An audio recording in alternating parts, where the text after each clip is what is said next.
Late last night, U.S. Central Command said it completed a new round of strikes against Iran. Neither side appears ready to return to talks. And Iran has not said it will allow free passage through the Strait of Hormuz. Our Liz Landers starts our coverage. Overnight,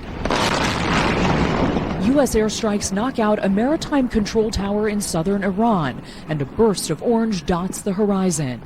In total, U.S. Central Command says it struck roughly 90 targets across Iran last night, targeting military assets to, quote, further degrade Iran's ability to attack commercial shipping, an uptick from the 80 targets that were hit the night before. By day, Iran's coast billowed with plumes of fire off the water, boats set ablaze. In retaliation, Iran fired volleys across the Gulf, targeting American military sites. Air raid sirens echoed over Kuwait City. A missile with a message, quote, to the memory of the clenched fist of the martyred leader. Another violent night and a second cycle of bombing, pulling at the seams of a ceasefire already threadbare. We just hit them very hard. And last night aboard Air Force One, little appetite for diplomacy. I say we hit them 20-1. Every time they hit us, we're going to hit them 20.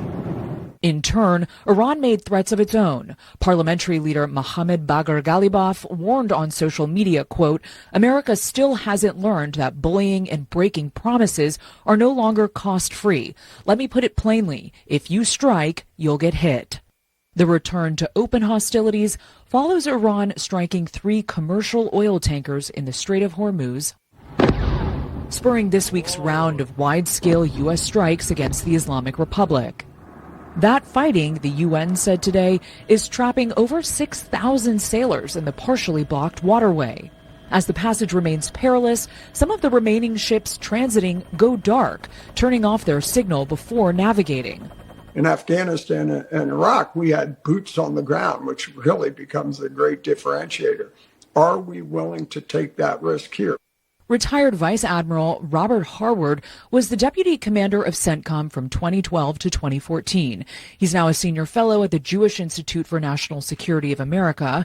He says sending military troops into Iran to destroy Iranian forces that threaten shipping is necessary. If we don't know if we've completely eradicated drones and missiles from Bandar Abbas, Jask, Kharg Island, anywhere else, going in, bombing it and then following it with a raid, temporary raid, to put boots on the ground to ensure we've accomplished that mission is another option available to the president. But we did it in the case of a downed pilot. I think this is a strategic and necessary requirement to do it again now, to verify and ensure they cannot threaten the straits. The problem is you put boots on the ground, they're targets.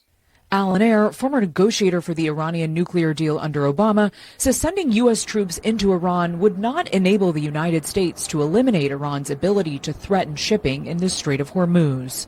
Iran, at least in terms of all the assessments I've seen in open source media, has significant remaining quantities of missiles and drones, these small boats that can be quickly deployed, fast attack craft.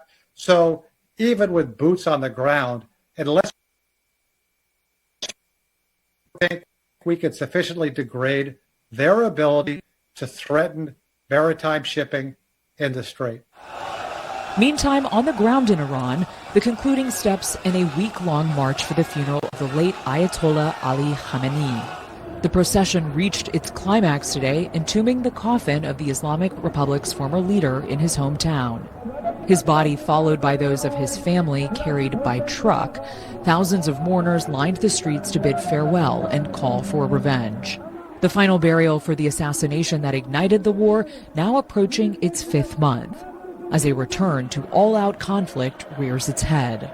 For the PBS NewsHour, I'm Liz Landers.